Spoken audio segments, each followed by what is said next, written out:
What's up everyone, today we are going to be setting up a lighting show file using Onyx. This is how I set up all my lighting show files.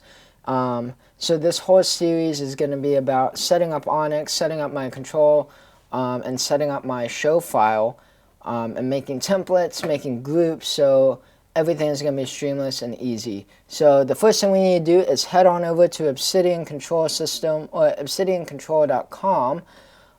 Which will bring you to this page here. And then what we want to do is actually tab over here to support.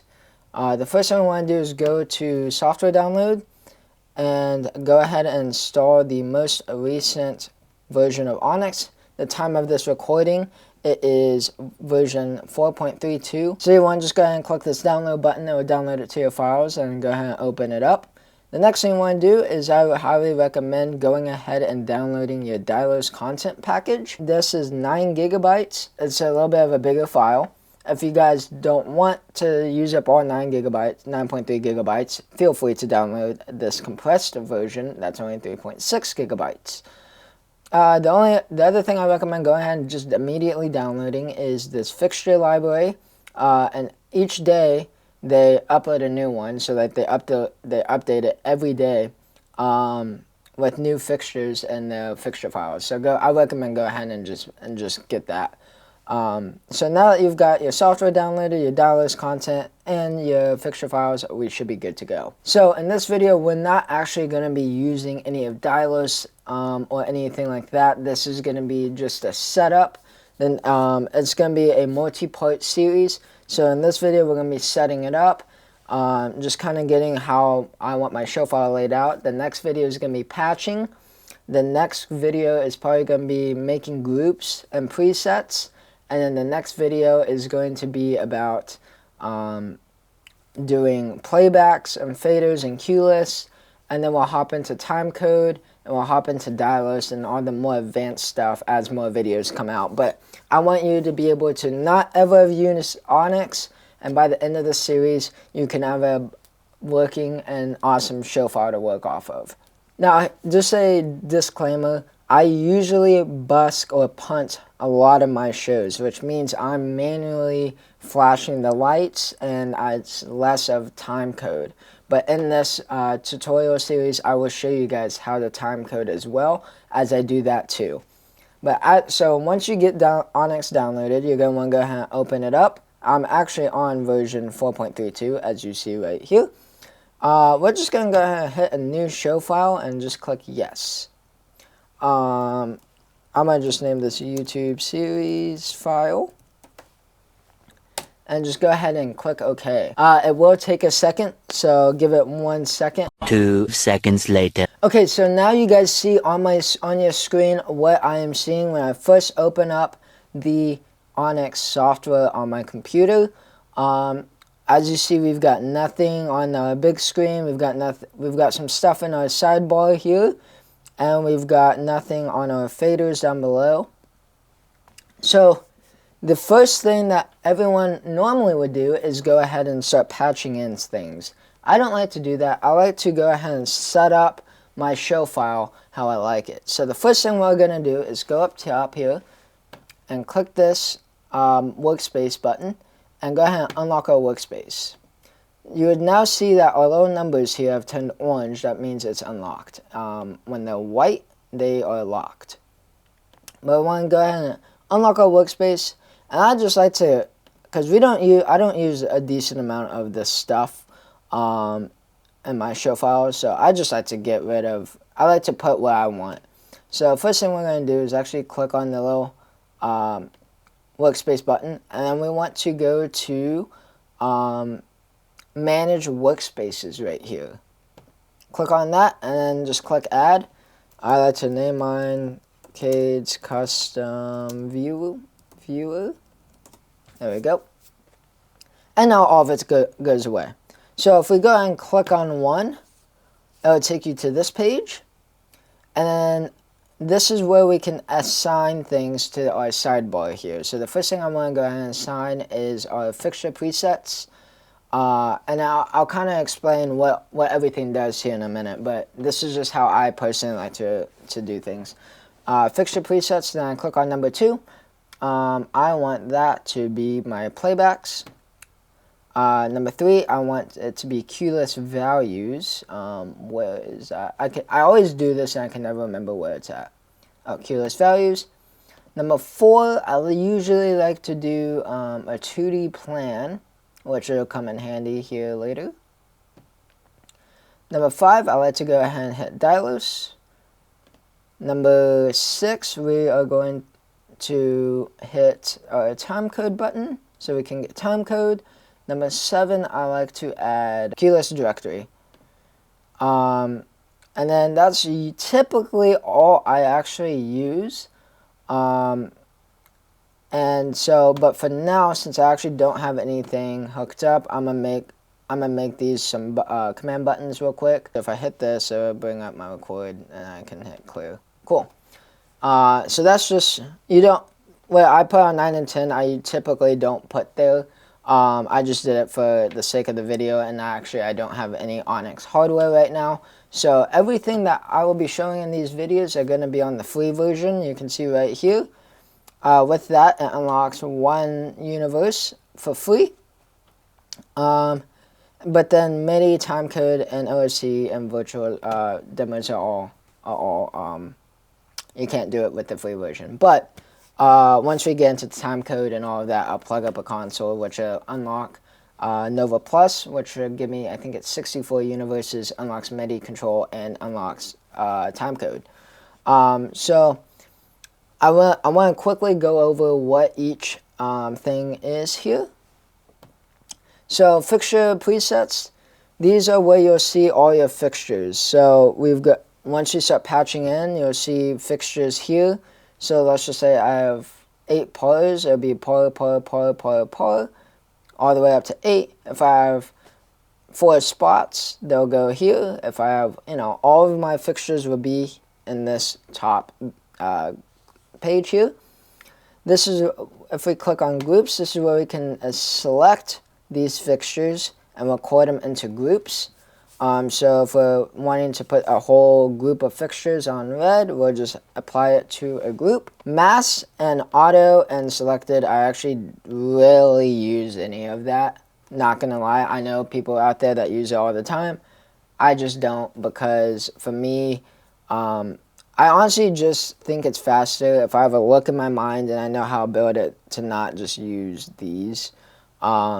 But I will show you guys in the next coming videos how to use these. I just personally don't.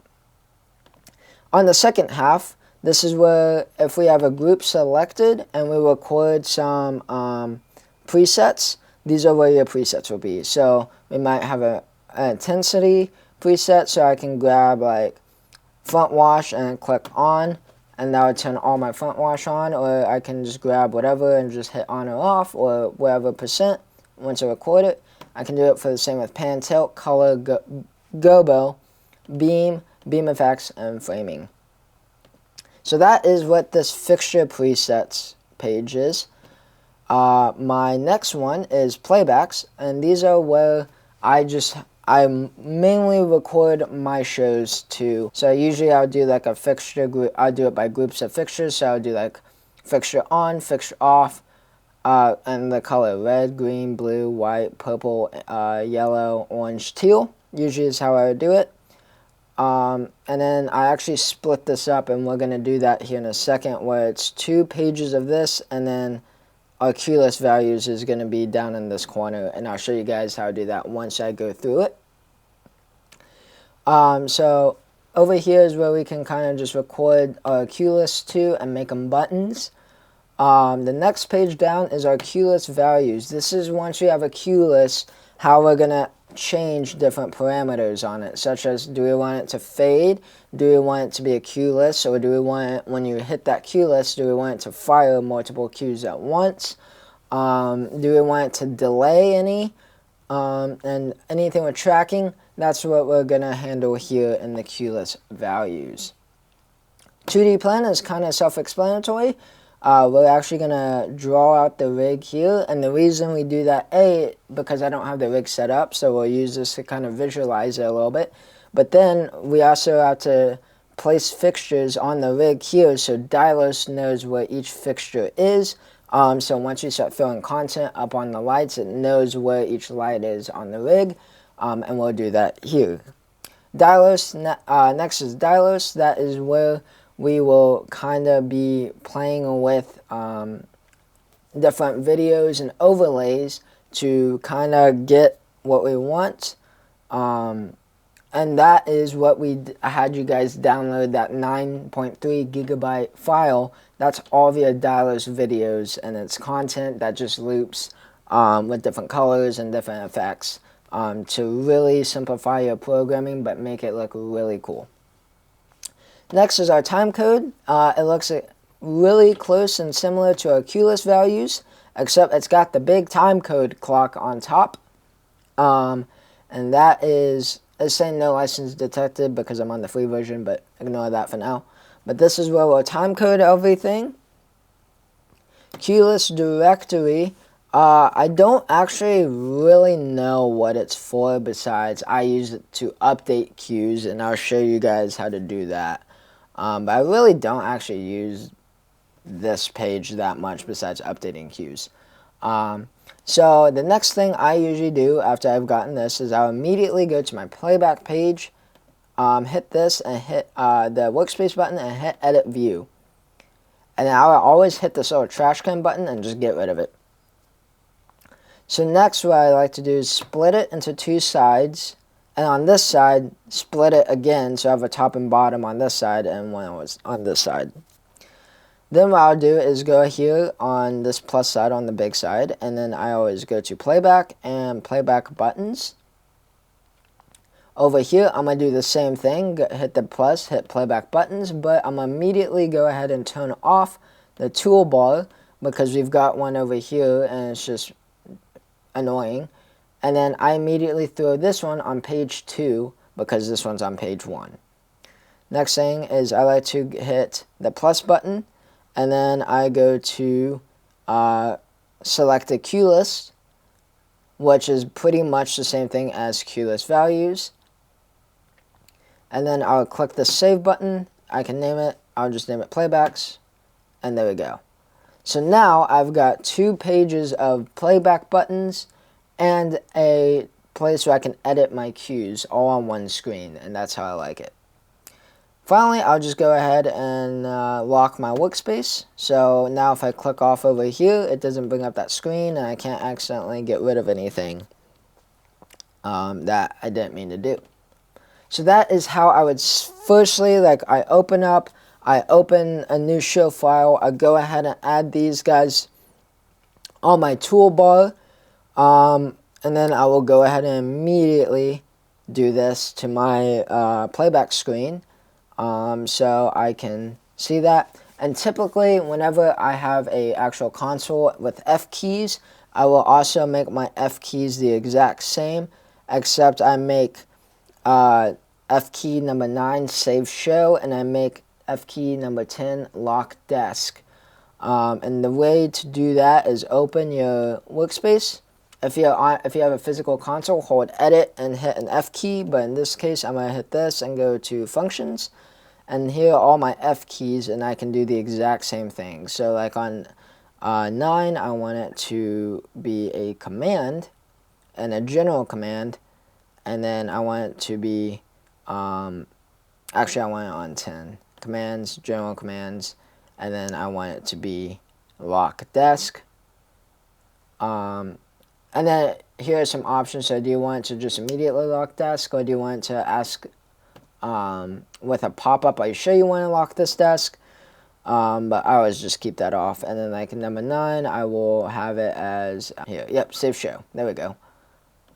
And then so those would be my F keys. So I hope you guys enjoyed this video. I hope it helped you guys kind of figure out how to use the layout views and all of that.